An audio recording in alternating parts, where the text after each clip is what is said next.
Speaking of the belt, do you have the belt with you? See it in Yes. person? I'm about to Look at fangirl. that thing. Ah, Isn't that it is though? beautiful. Oh, we had a 70-year-old woman, or 70 or 75-year-old woman hit it like almost 200 yards, Crazy. right? You'll get that belt one way or another.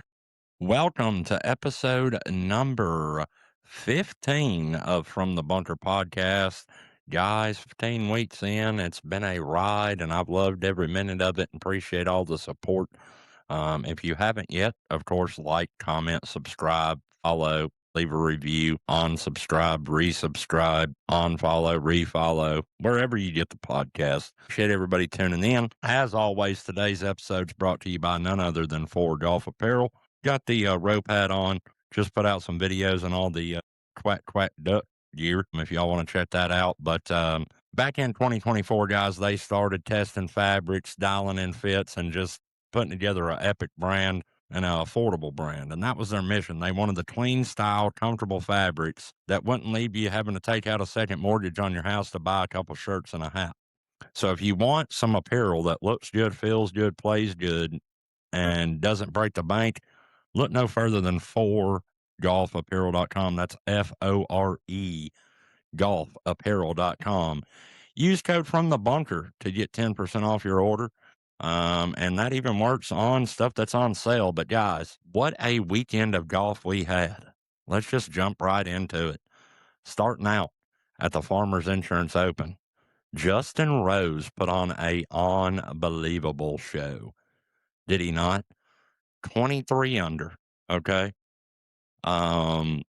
He went wire to wire, and he broke like the 36 hole record, the 52 hole record, and the 70 whatever hole record. Like, he just went absolutely insane at Torrey Pines. The second place was 16 under. I mean, Justin Rose just played out of his mind, put on an epic show. I love seeing Rosie win, so I was all about it. Super excited for him. Glad that he's winning. The end of last year, beginning of this year, he's making a comeback, and it's great to see.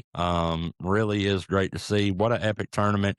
You had Joel Damon wind up finishing tied for 7th.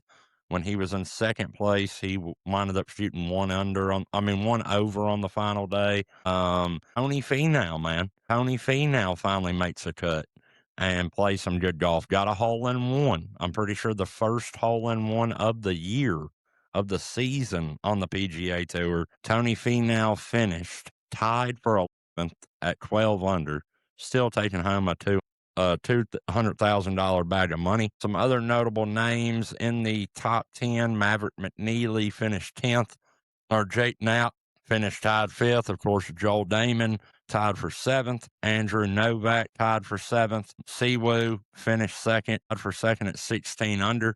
Was a great weekend of golf. Brooks Koepka did make the cut, and he finished tied for 56th at 4 under. So good to see Brooksy back out there. Good to see him make the cut in his first event back. I believe he's playing at the Waste Management coming up here. I know Joel got in, so looking forward to watching that. That's always a fun tournament to watch. But what an epic weekend on the PGA Tour. Switching over to the ladies' side of things, guys, they were not in Torrey Pines. They were in Orlando at Lake Nona Golf and Country Club. And Nelly Korda got back into the winning circle. I think it had been a little bit since she got a win. That tournament did get cut from 72 holes down to 56. They did not play the final day. She winds up getting a win either way.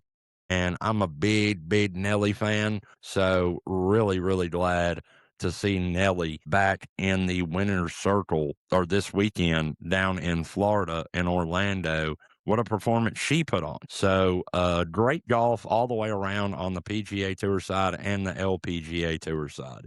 And then earlier today, and listen, my biggest complaint with the TGL right now, is the times that they put this on. I think this came on around 4:30 today, or 4 o'clock, something like that. Like, it was over by 6. I mean, most people on a Monday are still at work or driving home when they put this on TV. But Jupiter finally got their first win. So there's that. Akshay, Max Homa, Tiger on the sidelines, of course. They played the defending champs, the Atlanta Drives, and they won 8-6. So Tiger must have put some fear into them, told them, listen, boys, y'all going to have to start putting together some wins, or I'm going to have to take a chance of ripping my back out because I can't do all this losing. But either way, Jupiter finally gets their first win, and the TGL season's in full swing. I believe earlier this week, Boston played against the Bay, and Boston won that, and they are undefeated as of right now. That would be Rory's team. But overall, a lot of golf guys were getting back into full swing, getting back into, tournaments going on every weekend and that sort of deal. The Masters will be here before we know it. So I'm super excited. I love this time of year. Last thing I want to mention before we get into the episode is the Super Bowl's this weekend. And before the next episode comes out, there will be a new Super Bowl champion. No, this is not a football podcast, but go Patriots. Seahawks versus Patriots. I'm on the Patriots bandwagon, so go Pats. Hope Mike Vrabel gets his Super Bowl up there in New England. All right, guys, what you've all really been waiting for is this interview right here. And today we have a very special guest. We have the Women's World Long Drive Champion from 2025, Miss Kelly Rudney, on the podcast today with a special co-host, another member of the Smash Factory from our best episode ever, the Smash Factory episode. Mr. Four Right Sorry joins me as a special co-host for this episode and helps me through the episode with Miss Kelly Rudney, who is also of the Smash Factory. She was not able to get on the day that we did that episode, so we brought her on by herself, and her story's so incredible that she deserved that. So can't wait for you guys to hear it. Let's go ahead and jump into this great episode with Miss Kelly Rudney. Guys, real quick, before we get to the episode, I want to tell y'all about the Small Creators Scramble. Now, this is a scramble built by small creators for everybody. It's in Bowling Green, Kentucky, April 18th at Crosswinds Golf Course in Bowling Green. Going to be a great time. It's a charity event. We're raising money for First Tee of Kentucky and Cody B. Frankie's Memorial Fund. If you want to sign up, the link will be down in the description wherever you get this podcast, and we look forward to seeing you there. It's going to be a fun time. Enjoy this episode with Kelly Rudney, the Women's World Long Drive Champ. All right, guys, welcome to episode 15 of From the Bunker, and today we have a very special guest and a special co-host. First, I'll introduce the co-host. He's been on here before with the Smash Factory, the captain, Adam, Four Right Sorry, better known as. Appreciate you being here today, and not a problem. And we also have a really, really special guest, and the whole reason that me and Adam want to be here is Miss Kelly Rudney joins the podcast. If you listen to the Smash Factory episode, we talked about her a little bit, and she is someone who puts all of the speed, training, and intent into real world results. She is a 3-time Canadian national champ, a 2-time Open Pro ULD champ, and the 2025 Women's World Long Drive champ with a 413-yard shot. She's chased the world record. She's redefining what people think about women's long drive, and she's doing it the right way through training, mindset, and a lot of hard work. Kelly, we appreciate you being here today. Thanks you, Josh. That's a great introduction. I appreciate that. Not a problem. You've earned every bit of it and more. We were talking before the episode, and she's probably even got more accolades than I read. So I feel bad that we left some out, but she's got a list of medals, trophies, jewelry, the whole 9 yards. We're going to jump right into it here. Take us back before all the trophies, before the beautiful belt, before the rings. What did golf look like for you early on in life? Josh, golf, I mean, that's a loaded question. My dad's a golf pro. So as little kids, he would take us to Elmira Golf Course where he was a pro for 18 years. We really didn't want to do much golf. We just wanted to drive really fast over the hills, right? It's every kid just wants to go over the hills really fast and bounce around the golf cart. So he got a little frustrated with us. He's better with paying clients than he is his children. So, we kind of left that alone. I've played a ton of different sports in between. One day we were bored at home, and my youngest brother and I just grabbed his golf clubs and we went to the local high school, and we pretty much taught ourselves how to hit a golf ball. So from there, when we were putting balls through people's windows and their houses, we would run away, and that ended it. Later on in life, obviously, you want to play some beer golf with your buddies. So I picked that up.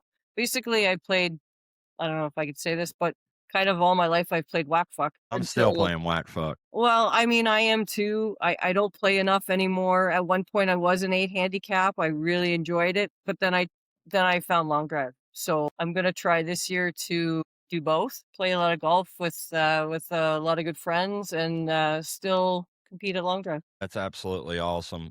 Great story. I can relate to the hitting balls through windows thing. That's happened to me before. But you didn't start in long drive, as you said. Kind of, early on, you played a lot more golf. Was an 8 handicap. How did the range rivalry turn into something serious? How did you get involved with the long drive? Well, like my friends always said, I hit the ball far, and I just didn't know if I hit it far or they didn't hit it far enough. You hit it far. Right? Yeah, you hit it far. Well, so one day I went to the Toronto Golf Show, took my brother who had never been, and we came across this Canada long drive booth. It was 3 balls for $5 or whatever it was. And my brother said, you should do it. And I said, well, if I'm doing it, you're doing it. And he goes, whatever. So of course I walk up and give them my $5. I'm in like my Birkenstocks or my flip flops, whatever.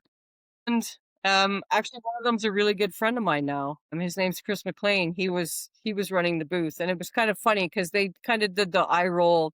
What club do you want? So I don't care. I don't know. Just give me something. Give me a 7-iron. Yeah, just I don't know. So just give me one. So then it was like, do you want a glove? And I'm like, is somebody else wearing it? If so, I don't want it. So they just were kind of like, okay, hit the ball at the screen. So my first ball I hit at the screen straight down the middle, 275, and they were like, oh wow. So I actually won that event, if you can call it an event. Had the longest drive for the women over the entire weekend. So that's amazing. Right then and there, they gave me a pamphlet and said, we think you should go try this. And the pamphlet was for Amateur Long Drive Canada, which I had no clue we had in Canada at all. So I brought it home and I read it and I hummed and I hawed. And I thought, if I never try, I'll never know. So here I am. There you are. That's amazing. That's awesome. That is an amazing story. It's been a blast. Yeah. Some of the things in life and in sports and golf, we can all relate to it. Some of the things that, you never thought of or never wanted to try or didn't even know exist, for example, turn into some of our best qualities or some of the best things that we're, great at as people. So that's an incredible story. And I'm glad that you stopped at that booth that day because look at you now, right? Yeah, me too. I always say you never know who you could be or what you could be if you don't try, And I say to everybody at charity tournaments who can hit the ball far, get out to long drive and try it because you never know. Absolutely. So Adam, Yes, sir. Right? you might Get have to back try it, into buddy. Adam. You smack it. Other than that day at the golf show that you walked up to that tent or that simulator and hit that shot, was there a moment where, somebody said, you could be at lead at this, like you should really take it seriously? No, because I didn't really know that long drive existed. I really never saw a platform for it. I didn't see it on TV. I'm sure it was there. I just didn't know it was there. And honestly, as a kid, I didn't really watch a lot of TV. I played pretty much every sport you can think of. I played semi-pro soccer. I was ranked in tennis. I was really busy doing all kinds of stuff. Had I known, I absolutely wish I had known because who knows what I could have done years ago. Did I read that you're 50 years old? Yeah, I'm 51. Yeah. I won worlds at age 50. crazy. Yeah. That is so impressive. I'm 30, about to be 31, and it takes me about 9 swings to catch up with that 430-yard or 13-yard drive. I've just always been athletic, and I guess I have great genes. Both my parents, like I said, my dad's a golf pro. My mom She golfed, she played tennis, she went to the Pan Am Games when she was younger for basketball. So it's in my blood. Sometimes just pure athleticism. I don't know that I said that right, Close but enough. either way, some of these guys that are, professional athletes, like football players, for example, Josh Allen probably plays golf maybe 10 times a year, and the kid's a pretty decent stick. She I is. mean, he's pretty good. So, and there's a lot of guys like that, baseball players, football players. So that makes complete sense, that it just, runs in the blood. Early on, what was harder, believing that, you were belong there, that you were meant to be there, or, actually putting in the work? Believing I was meant to be there. I mean, it's taken me a very long time. I started in 2019, and to be honest with you, it was only this year that I really actually got out of my own head and started to believe in myself. And I think that's a lot of what I attribute myself winning this year. I mean, I won 2 events. I had a slow start at the very first one. I came T5 or something, and then came in third the other one. So, I mean, once I won Endless Summer this year, that was kind of the turning point for me. It was like, okay, I can do this, and I just had to believe in myself. Hitting golf balls is easy. It's the mind Well, game for that you some play with people. yourself that's the problem. Yep. 100%. I think I was always worried, I have so many friends and family that support me, and people online that watch me, and I think I get to those pressure events, like, you get to the top 8 and all of a sudden you're 1v1 in sudden death semifinals, and I was too worried about disappointing everybody.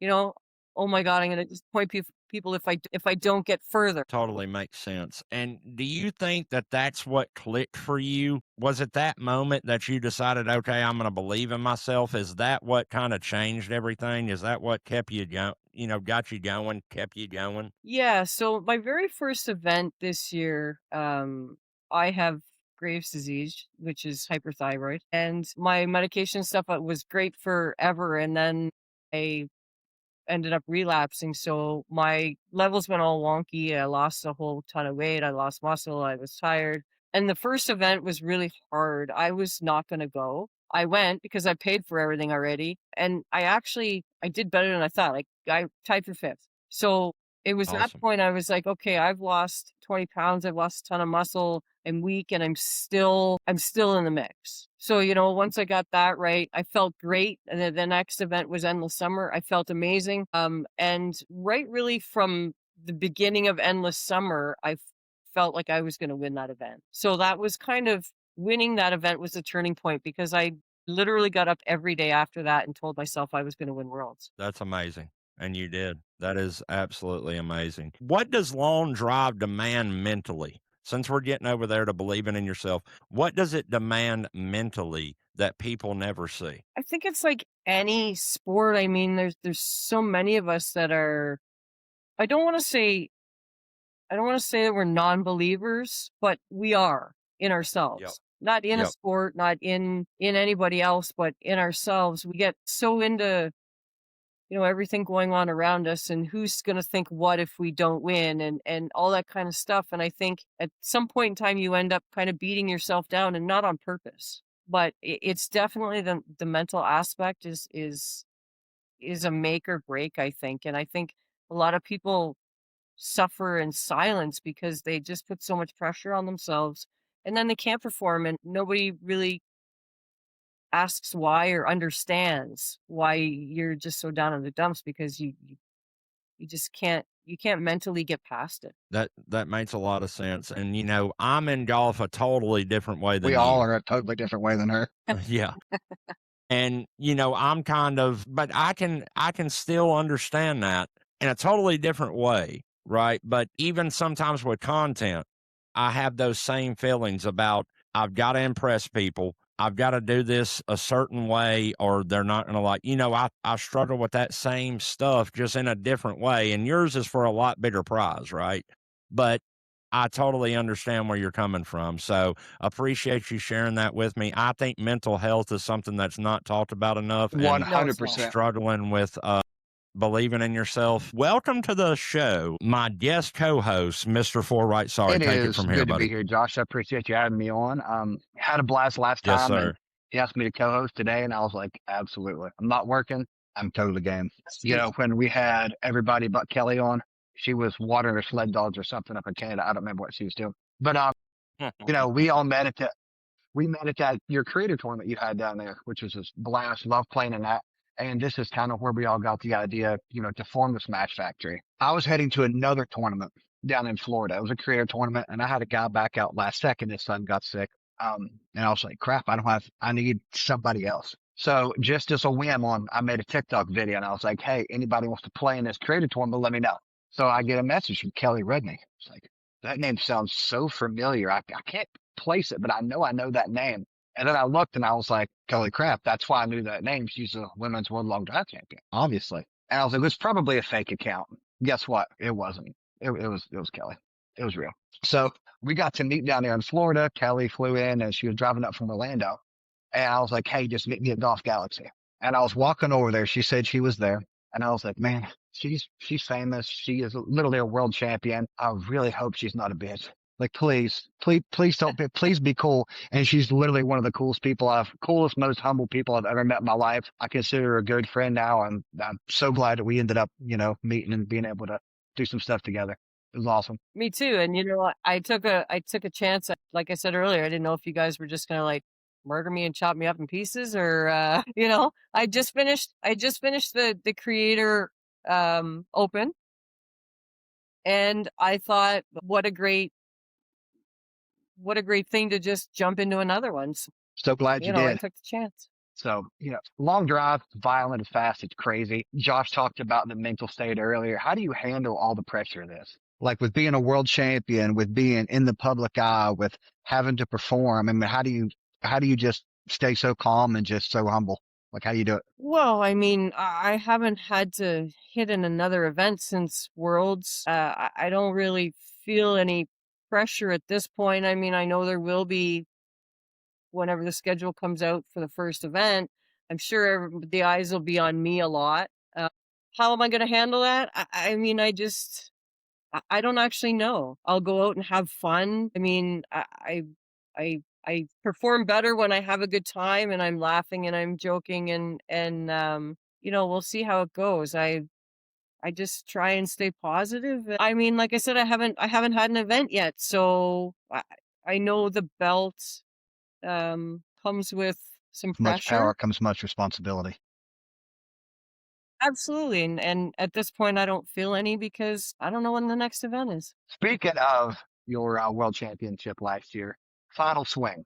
You won it on the final swing, right? You won it. Which swing did you win it on? I think it was the third swing. I think you have to swing as hard as you can on every swing. I mean, up against Monica Living, she's six balled so many people that I can't even count. So even though I hit a 409-yard drive, I mean, that didn't mean that solidified the final. I still had to try and hit every ball as best as possible right down to the Well, you just last one. answered the next thing I was going to ask about what's going through your head. We're just going to keep driving forward and take it from there, I assume. Okay. Just hit it as hard as you can and go on to the next one. Yeah, I mean, if you hit a ball OB, you can't dwell on that. You got to think forward and just pick the next place and then continue on forward. But what is your mindset now after winning a world championship as opposed to your mindset when you kind of first got into not just the amateur stuff, but the professional stuff? How has your mindset changed? Well, I think I have a whole lot more confidence. I mean, once you hoist that belt, you've got to be a little bit more confident. You beat everybody in the world. Speaking of the belt, do you have the belt with you? I do. Everybody check this thing out. This thing is so awesome. Would you like to see it? See it in Yes. person. I'm about to Look at fangirl. that thing. Ah, Isn't that it is though? beautiful. I mean, yes, It's yes. heavy too. It looks phenomenal. Kelly let me hold it for a second and then she yanked it away from me. And I don't know if you can see. I don't know if you can see it, but there's been a couple spots that I've had to Sharpie because I've dropped it. That, and I seen that belt was a hot commodity at the PGA show here a It couple of weeks was. ago too, right? It was. I took a chance on taking it with me, but it was a very hot commodity. Everybody wanted pictures, and I think it gave me a little bit more clout at the PGA show that I don't tell people that I'm the world champion, but Jared Smith, who I was with, was my biggest hype man and told everybody, and then proceeded to pull the belt out of my knapsack to show everybody. And of course, then everybody was like, whoa, you're really the champion. So let's take pictures. Humble. That's amazing. And I don't think, at least from my experience, I don't run into a lot of people in the golf world that are necessarily really humble like that. So I respect that, but you should be proud of it because it's a huge accomplishment and you should be proud of it. But I do respect that as well. I'm very proud of it. I mean, I worked hard and it finally paid off. I mean, it came pretty quick for me. I mean, I only started in 2019. You know, some of us have won like Monica won, I think, in her first year. Took me a couple more years than her. You know, Phyllis, when she first started, won relatively quickly. I mean, she started when she was 19. So yeah, I mean, it's been a very fast-paced kind of rise to the top, I guess, if you can call that. All I know is if I was a world long drive champion, I would wear that thing to bed. I would wear it to the grocery store. I would shower in it. Well, I'm trying to do more with it, right? It's been active. I'm trying to, yeah. It has been active. Yeah, it has active. I mean, I'm really trying to show it off As you at this should. point, but I'm just trying to have fun with it, and hopefully The refrigerator video today that you put out, I believe that was today or yesterday. That was Yeah. pretty good. I like that. I have more that will be out. If you want to go see that video or any of Kelly's stuff, I'm going to have all of her links to all of her socials, all that stuff down in the description wherever you're getting the podcast. So just go down there. It'll say Kelly Rudney. Click it. Go look at it, follow her, all Amen. that stuff. For the people listening who have never seen Long Drive live, I mean, most people have heard of it. Of course, Kyle Berkshire kind of made it a household name, if you will. But from your perspective, if you would, explain to me what Long Drive is. Long Drive it's definitely not golf. It's loud, lots of people screaming at balls, music pumping in the background. You get 6 balls in your sets. It's always the furthest ball wins in that set. You get 2.5 minutes. And you're really just trying to hit it as hard as you can and as far as you can within the grid lines. I mean, it's that. Yep. And a lot of people have seen clips and stuff, but even myself, I really didn't even hear about Long Drive until Bryson DeChambeau, Kyle Berkshire, these guys started getting into it, and I was seeing it everywhere on social media. Kind of like you, I really didn't know it was a thing either. So I'm still learning about it myself, but it sounds like it would be a hell of a place to go watch, like an event to attend. So I'd definitely love to come see you do that one day. Yeah, that'd be great. I mean, it's super energetic. Fans are screaming. I mean, of course, they're having drinks and having a good time. And, we're yelling at balls or we're making jokes when we pop a ball straight up in the air. It's electrifying. And I'll tell you really. right now, Yeah. in person, watching her hit a ball in person is a hell of a lot different than watching it on a screen. We were playing in that tournament. I went out there 330, 340, plugged in the backside of a fairway bunker, and her ball just waves at mine as it goes by. It's so odd, but so cool at the same time. It's like, good God, how does you just gotta see it in person? That's all. It's just amazing. Can't even talk about it. Yeah. Yeah. I can't wait to It's see the sound it. for me. It's the sound of the driver hitting that ball. It's the it's the whoosh and the snap of that shaft that it's just It is a great feeling, it is. especially for somebody like me that hits one center of the face about 1 out of 212. So when I hear that sound, it's really really a celebration. Adam kind of mentioned it, but how different, or is it different at all, your on-course swing? So like when you're going out to play rather than what you would do at the Long Drive, how different is it, or is it different? I honestly I would really have to work hard at having an on-course swing. If I'm playing, I call it properly, I don't use a driver on the course. Wow. Hit Well, 3 wood off the tip. usually a 4 or a 5 iron. The 5 iron's probably about 225-ish. So That's literally my full send driver. so I'm okay, I quit. and I can control the irons better than I can control that long drive swing on a Right. golf course. I mean, if I'm in the rough with a 5-iron, it's okay. If I'm pulling out the driver, I might be a fairway over or in the middle of the forest or, so it's for me it's a long drive swing or it's a 5-iron. Understood.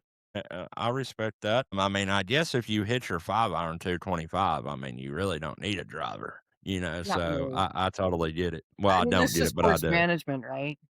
Right. Yeah. Yeah, absolutely. Is accuracy at all a part of your game, or is it truly just speed? It is. I mean, I pick a spot on the grid and that's what I aim for.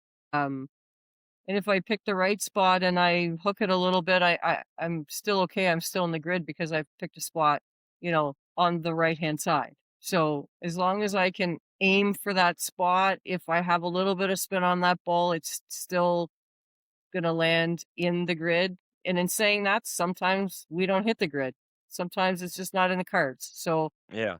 accuracy really is a big part of it, especially now World Long Drive has said if you get no balls in the grid, you get minus points. Ooh. Wow. So now they're taking points away for not hitting the grid. How wide would you say the grid is, or does it change event to event, or It changes event to event, okay? generally. Is there like a average that you might know, or like I'd say a the average is normalcy? probably about 60 yards wide. That's really not that much, though. No, It's really not. A 60-yard wide no, grid, if it's you're hitting the not. ball 100 yards, is pretty wide. But if you hit the ball 400, Yeah. Yeah. Looks like a cart path, Yeah. right? Right. Yeah. Yeah, and I mean, I would say there's some courses that fairways are 50, 60 yards wide in some spots, if right, not Adam? more. Right, Kelly? Yeah. Yeah, exactly. So yeah, I guess I would have had the thought in my head if I didn't talk to your ass that that grid would be much wider.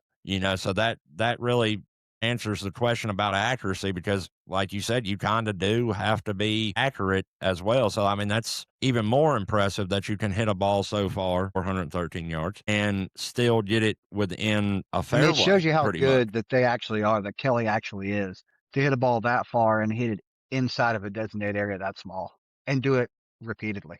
That's crazy. If you had to pick one, Kelly, would you pick speed or strength? What's more important? It is a really good question. It's almost loaded because I mean You kind of need one both. comes with the other.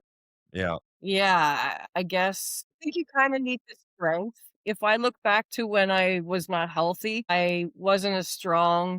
I didn't have the strength and couldn't quite swing fast enough. So, Right. I think I would take strength because with strength would come speed. That makes sense. Speed would follow the strength. Yep, that makes a lot of sense. That tells me and a lot of listeners we need to hit the damn gym. What's the biggest misconception you would say that a regular guy like me or a weekend golfer, if you will, what would be their biggest misconception about lawn drive? Oh, that we use illegal clubs. Okay, So that's a every great club, one. yes. I mean, I've heard that so many times. Oh, you guys use illegal clubs. Even when I do charity events, they're like, well, your clubs aren't legal. But all our clubs and shafts and everything have to be USGA approved. So, Wow. yep, I did not know that. yep, I didn't know they had to be USGA approved. yep. That is If they're not on the list, you're not using them. And they're measured. They have to be under 48 inches, no different than the PGA. And everyone says, oh, the PGA is 6 inches, and that's not true. That's a local rule. So it's, they don't really understand the local rule. So I explain, like if the Masters want only 46 inches, well, that's the rule for that course. But like anything under 48 inches in any golf tournament is legal. understood. So I Yeah, think that's the biggest misconception. I hear it all the time. yeah. I mean, even me, I guess I would have probably thought if somebody asked me that they wouldn't have had to be USGA approved, not necessarily illegal, but I guess illegal for a USGA Right. ruled tournament, but I probably would have thought that myself. So that's awesome tidbit to learn there. Appreciate you sharing that I mean, information. if you look back years and years and years ago, it wasn't regulated. Okay. They were using 52-inch, 56, and one guy was using 56-inch shaft. I mean, I don't even know how you'd swing that. I had a Right. 52. You had a 52. So, I mean, and you guys had those massive, massive bags because it wouldn't fit in anything else. And the heads never came off them way back then, so they were fixed. And yeah, so I mean, years and years ago, it wasn't quite regulated, and I don't even know at what point in time, what year they regulated it to be USGA and at 48 inches. As long as I'm doing charity tournaments, I'm educating people that we're using legal equipment. That's awesome. Yeah. And hopefully a lot of people will learn from that as well, listening to this. I want to talk to you about women's distancing and the distances that women are hitting. And I'm not the type of person that likes to separate it. I think that especially in golf, me and you can go out and compete with each other. But what would you say has changed where women like yourself and these other women that you compete against, what has changed? Is it training? Is it practice? Is it belief in self? What's made the women's side of hitting the golf ball so damn far explode? Well, I mean, I think if you look at over the years, obviously, from a persimmon to now, it's equipment. And I think, Legal equipment. yeah, yeah. But I mean, technology, everyone chases every year. How many people get a new driver every year because the drivers come out and they say, you get more distance or you get more Yeah. forgiveness. So I mean, technology is always evolving. I mean, it's helping the men as well. But I don't know. I think I can't say that.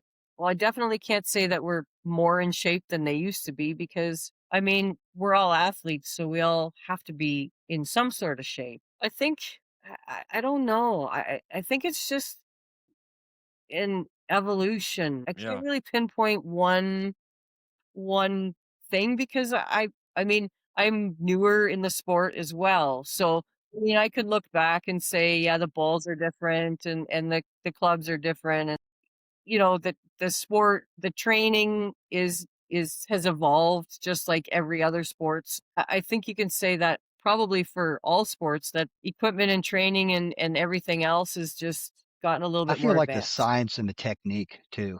Because back in the day, it was just hit as hard as you Yeah. can. And now there's so much thinking that goes into it, not just me take club, me hit ball far. Now Well, there's still there a lot is. of that, But if you look at Adam. like Bryson, I I mean, mean, Bryson's a perfect example. The dude is yeah, like a mad scientist when it comes yeah, to stuff like that. yeah, that's scientists. Yeah, So I think the techniques have yeah, changed a little bit too. yeah. I mean, I don't really want to say that the women years ago weren't as good because they were. Yeah, I don't. It's hard to answer that. I mean, Yeah, I understand. That it's just like, I mean, I get it because I mean, you think about like the greats like Ben Hogan or Jack Nicklaus or these guys that played with wooden clubs and whatever, and they were still hitting the ball to, 270, 260, 250.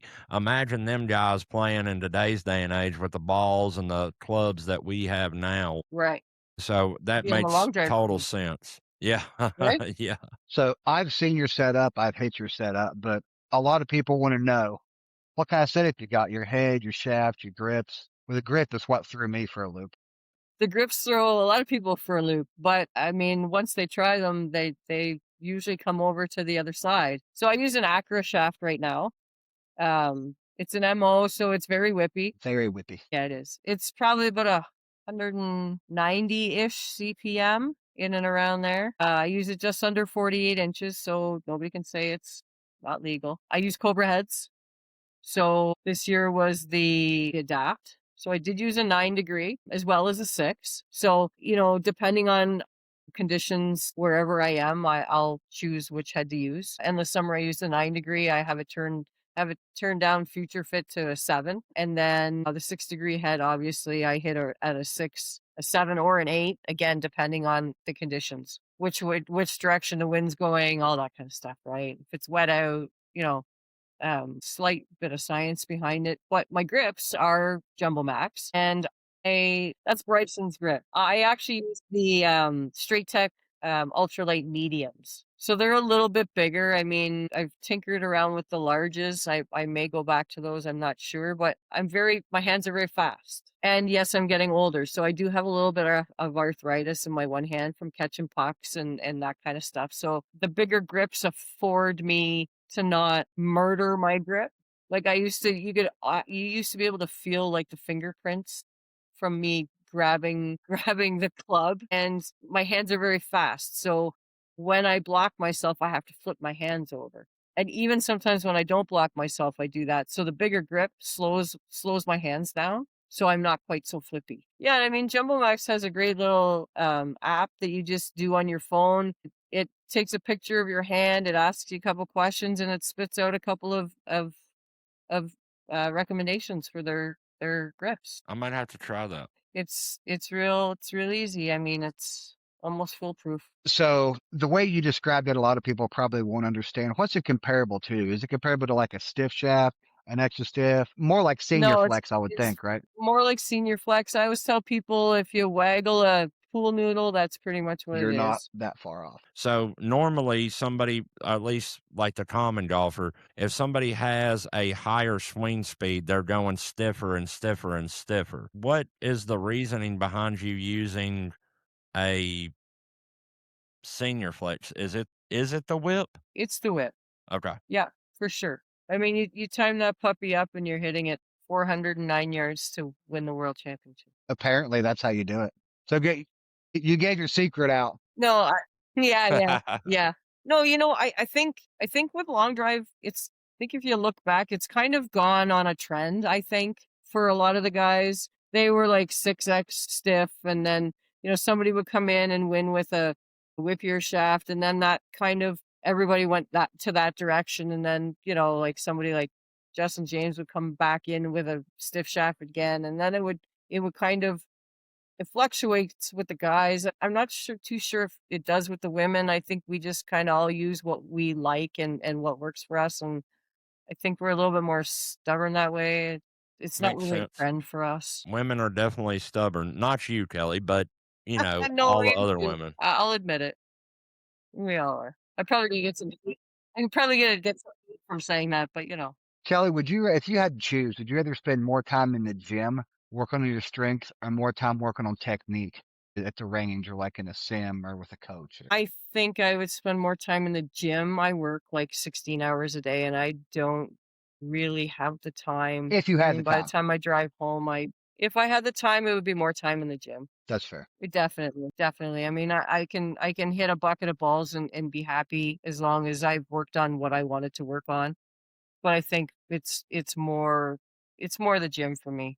Everybody's chasing distance, right? Everybody wants to hit. Everybody's Everybody, chasing distance. So everybody wants to hit yes. the ball farther. What are some things that like us normal folk are doing wrong when we're trying to chase distance? And what's some stuff we're doing right? Or what's some stuff we need to be doing? Well, if you're golfing and hitting down on a driver, you're not really doing anything wrong because that is a golf swing for a driver. But if you want to hit it farther on the golf course, you're going to get your shoulder tilt properly and hit up a little bit more on that ball. I mean, height equals distance when it comes to driver, and I mean that's the one club in your bag you should be hitting up on and not down on if you want more distance. Fair enough. So I think that's one of the major things. There's so many pieces to that, but if you can try and get your launch angle up on a golf course, you'll find that you hit the ball quite a bit further. That's awesome. Yeah, thank you. Just curious, like, so you're from Canada, still live in Canada? I do. Yeah, I'm from Kitchener Waterloo area in Ontario, about an hour outside of Toronto. That's awesome. And what does the World Long Drive Women's Champion do when she's not long driving? Do you have other hobbies? You mentioned that you work long days. I figured that the World Long Drive Champion was just, hitting balls all the time. So tell me a little bit about like your Tons. day-to-day life. Yeah. No, I work in the TV industry. Wow. Yeah. So at the moment, well, the past year I've been working in Oakville, which is about an hour away from me. So they're long hours. I work in locations. So obviously behind the scenes. I've been doing that for about 5 years now. So that takes up most of my time. I'm kind of a weekend, especially in the winter, I'm a weekend warrior for hitting balls because obviously we have like 3 feet of snow out here. And I think tonight's like minus 35. Oh my God. Yeah, I'm so bitching about 12 I know. degrees. Every time I That's say it's crazy. cold, and we got a little group chat with Smash Factory, every time I'm like, it's cold outside, it's 30, it's 28 degrees. Kelly will send a picture of like negative 28 degrees, real feel negative 50, 18 foot of snow. It's like, That's I'm insane. sorry. yeah. So I mean, weekend warrior is inside in a simulator. During the summer, the nice hours, I can leave work, hit a driving range for an hour, and get home. But I'm pretty much a weekend warrior for everything. If I'm home and sleeping in bed by 9, I get 5 hours sleep because I'm up at 2 o'clock every morning. So Grinder. there's not much to do but nap on the couch when I get home and then crawl into bed. And all my errands and everything are done on weekends. With everything that you've got going on and as many hours as you put in, I really do appreciate you coming on the podcast with everything that you've got going on. I've just got a few more for you. We're going to do something that I do with every guest. It's called Rapid Fire from the Bunker. So I'm just going to ask you a few questions, rapid fire answers. Let's start with this. Fairways too narrow or just right? No, too narrow. Okay. Center face or absolute nuke? Center face. There we go. Harder, speed or timing? One golfer you'd love to long drive against that you haven't or have. One golfer? Geez, this is not rapid. Bryson. Okay. Go to pump song. Thunderstruck. Yeah. One thing always in your golf bag. Fireball. Driver off the deck, yes or no? No. Love it. Best feeling world title or personal best long drive? But they go hand in hand. All right. Tie. We'll yeah, give it a tie. tie.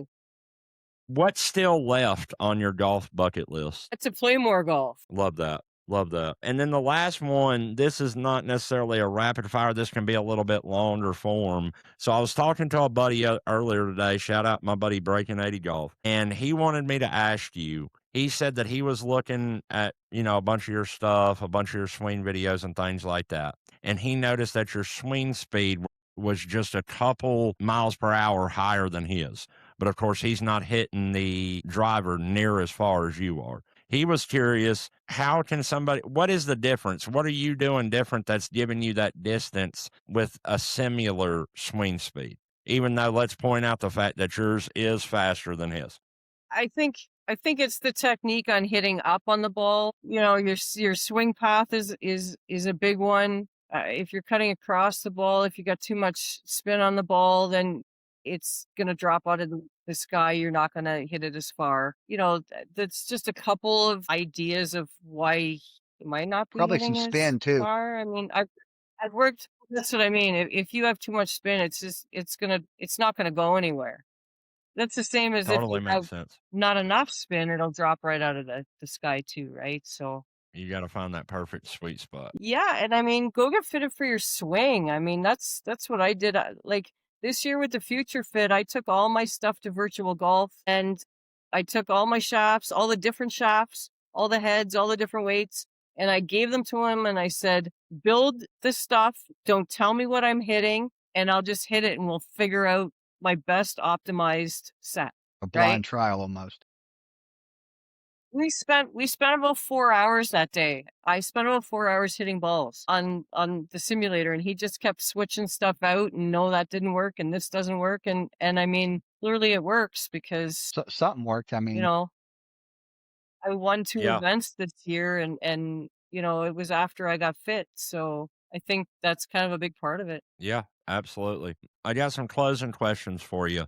Women's golf is growing fast. What excites you the most about where it's headed? I actually like the TGL, but I would like it to be, I think I'm kind of with Nelly, and I think it should be maybe partnered with the men so that there's more interaction. I mean, if you look at long drive, and I mean, I know you can't do that with a golf tournament. You can't have the men and women at the same time. I get that, but I think a little bit, if they would come together a little bit more and maybe do some team events and stuff like that together, I think it would help a whole lot I more. agree. Yeah. Yeah, I actually on this on this podcast a couple episodes ago when they announced that they were coming out with the women's league in the TGL. I had actually said, I'm loving this, but I wish that they would have done it differently. And my idea was something like do a 6-person team, give each team 3 girls, 3 boys. They can do like a 2, so many events are like 2 guys and 1 girl playing, and so many events are 2 girls and 1 guy playing on each team. Like you said, you couldn't necessarily do a golf tournament this way, but this is a platform or a type of event that you could make it work to mix it, and that would bring, imagine, Brooke Henderson or whoever, Nellie, Lexi Thompson, any of these girls going out there and playing on a Tuesday night with That'd be Tiger. awesome. Right. That would be awesome. And I think that we would all love to see it. I think that it would bring more attention. There are some spectacular female players Absolutely. on the 100%. LPGA. And I think the LPGA is starting to get a whole lot more traction, which is awesome.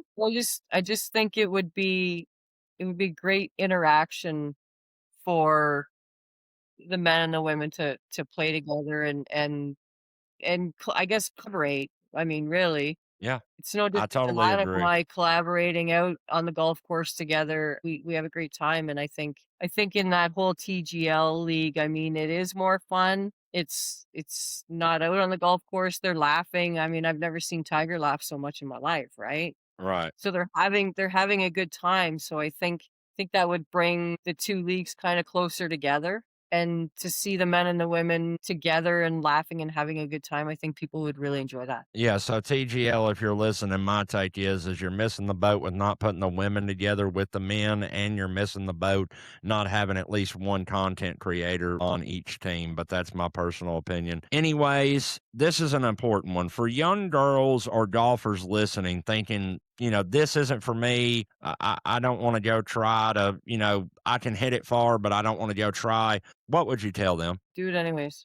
Do it anyways. Love that. It's not about think the women are and the younger girls are a little bit, I want to say, more timid or don't want to look like they fail. And I think the guys are like, yes, I'm going to go. Yes, I want to pound the hell out of that ball. I want to be up on the tee box with Scotty Pyramid. I want to be up there with Colton Castro. I want to be up there with, Martin or Kyle. They don't care. It's like the women have these inhibitions, and I say just get out and do it. You can't, if you don't try, you don't know.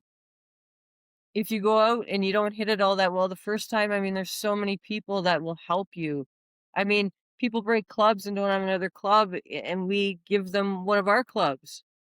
And if they beat us, they beat us. What are you going to do, right? Go out and try it and meet people and have fun. And I tell new golfers too, like, don't keep score, right? When you're learning, why do you keep score? Why do you want to know a round of 9 holes was, 140 shots? You want to go out and you want to have fun and you want to learn with other new people. Go and try it and enjoy it and then get serious. But for all those younger kids, get out and do it. There's so many people. I don't see kids running around anymore like we used to. So the ones that do want to try it need to get out and need to go and compete and have a good time. And there's a lot of different avenues you can go through. You can go through ULD, Ultimate Long Drive. They have divisions all the way down to 7 years old. I didn't know that. Wow. They have from 7 years all the way up to 70 years. Wow. So it's a great little platform to start long drive, right? Absolutely. You can't just jump into World Long Drive. You could, but how would you Right. know? Start at grassroots, start at Ultimate Long Drive. They're all over Canada, all over the States. They're all over everywhere. You just go on their website and look it up. They have leagues everywhere, and amateur and pro. That's something I don't think a lot of people know is Yeah. you're kind of saying there's steps, there's levels to it, kind of like golf. There's mini tours, there's the Corn Ferry, there's the professionals. So yeah, that's super awesome to learn. If they'd let me in that 7-year-old class, I might be able to compete. Some of those 7-year-olds are hitting it over 100 yards. When I'm I know. Like I mean, when I'm 70, I'm going to be a force to be reckoned with on there. a couple years ago, we had a 70-year-old woman, or 70 or 75-year-old woman hit it like almost 200 yards. Crazy. Right? You'll get that belt one way or another. Like, I'm hoping at 70 I can still stand and let alone hit a golf ball. I heard that. I hope I just make it to 70. You're 70. Last one for you, Kelly. What's next for you this season? What's your plans? I know that, you mentioned the schedule hasn't come out yet, but what are your plans? I know you're going to compete in the long drive, but what else you got going on? Well, I've got the group with Adam. There's this perfect segment into the Smash Factory. The Smash Factory. So and if you haven't heard that episode, go listen to it. Yeah. Learn about it. So I'm super pumped about that. We're going to have a lot of fun, make some content. We want to get the average Joe out golfing with us. We want to try and do some clinics, help the kids out if possible. We're all affiliated with somebody. If family doesn't have enough money for clubs, well, we can try and hook them up, right? We always want to try and help the next guy. And I think that'll be a lot of fun. We'll do some tournaments as a team. We'll do some content together and apart. So, I mean, I think that's it for this season. Yeah, my long drive season, I don't really know. I do have 2 events that are not with World Long Drive they're private events that I'm already going to go do. And then, whenever World Long Drive gets their schedule out, we'll see what it looks like, and I'll have to go from there. But I mean, charity events, I do a whole bunch of those all season too. So I'm looking forward to that. I always enjoy chatting with everybody and out driving them. Well, it's kind of nice. They all enjoy it. Some tournaments I've done for years, and they're so excited to come up to the hole I'm on just to watch me hit. It's awesome. I love that. Yeah. And I love that you do a lot of charity events. Glad that you're a part of the Smash Factory. Like I mentioned, if you guys haven't. Yeah, I'm excited. Super excited. I'm super excited too, because doing the episode that we did with everybody else, they, the mission, the motto, if you will, the description of the Smash Factory and what y'all want to be and become is just, it's awesome. And like I said, if y'all haven't listened to that, go listen to it. Hear what these guys are about, because not only are they incredible people individually, they're a group of incredible people that are coming together that want to do something incredible. And I think that it is going to be incredible. So y'all make sure to check them out. I'll put all the Smash Factory stuff down in the description, just like Kelly's, just like Adam's, and myself, and From the Bunker. And then I'll also put the link if you want to go listen to that episode that we did. Just to let everybody know, thanks for listening. And we had about an hour and 45-minute long conference call last night and pretty much planned out the Smash Factory through midsummer. So we've got a lot of super cool stuff coming up. You're going to get to see Kelly outdrive me a lot, which, I've accepted it by now. It's fine. Everything's fine.